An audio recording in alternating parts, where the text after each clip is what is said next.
Hi guys, তো আমি এখন তাড়াতাড়ি যাচ্ছি, নয়তো আমার ট্রেনটা মিস হবে। কারণ আজকে আমরা যাচ্ছি সাগর, আর ট্রেনটা তো মিস হয়ে গেল, তাই ভাবলাম ম্যাজিক করে চলে যাই। না গাইস, ম্যাজিক করে তো আসেনি, তবে কিভাবে এলাম জার্নিটা তোমাদের সাথে শেয়ার করি। তো ফাইনালি আমরা এখানে দেখো টোটো করে চলে এসেছি ভেসাল ঘাট। তার আগে ট্রেন ছিল। আর এখন দেখো ভেসাল ঘাটে কিন্তু প্রচুর ভিড়, কারণ আমরা গিয়েছিলাম শ্রাবণ মাস, আর শ্রাবণ মাসে কিন্তু সবাই যায় বাবার মাথায় জল ঢালতে।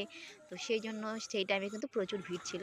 আর যেহেতু বর্ষাকাল, তো সেই জন্য কিন্তু এখানকার ভেসাল ঘাটের জল কিন্তু অনেকটাই বেশি, সব জায়গাতেই জল বেশি, সাগরেও এখন মানে জলের পরিমাণটা বেশি। তো আমি এখন রয়েছি ভেসালের মধ্যে, আর তোমরা ভেসালের ভেতরটা দেখো কত বড়। আর এগুলো কিন্তু সাগর মেলার সময় কিন্তু পুরোই ভরা থাকে।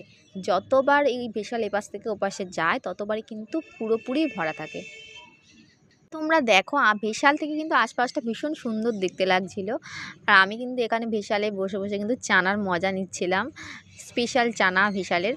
আর এই যে সৌন্দর্যটা, এটার কোনো তুলনা নেই, মানে এটা অপরূপ সৌন্দর্য। আর তোমরা দেখতেই পাচ্ছ এখানে ভিউটা কতটা সুন্দর লাগছে, আর এখানে ওই পাখিগুলো থাকলে কিন্তু সৌন্দর্যটা আরও বেড়ে যায়।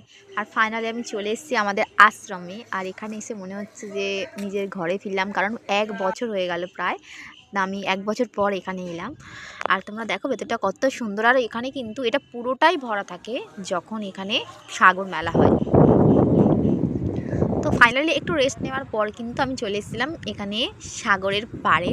আর এখানে এসে কিন্তু আমি অনেক ফটোশ্যুট করি আর অনেক ভিডিও করি। আর এখানেও দেখো কিন্তু সাগর থেকে জল ঢালতে গিয়েছিল বিভিন্ন জায়গাতে, যেমন তারকেশ্বর, তারপর আমাদের মন্দির বাজার।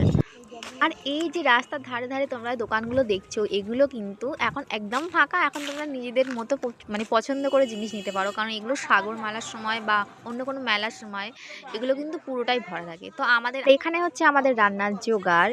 তো এখানে রান্নার জোগাড় হচ্ছে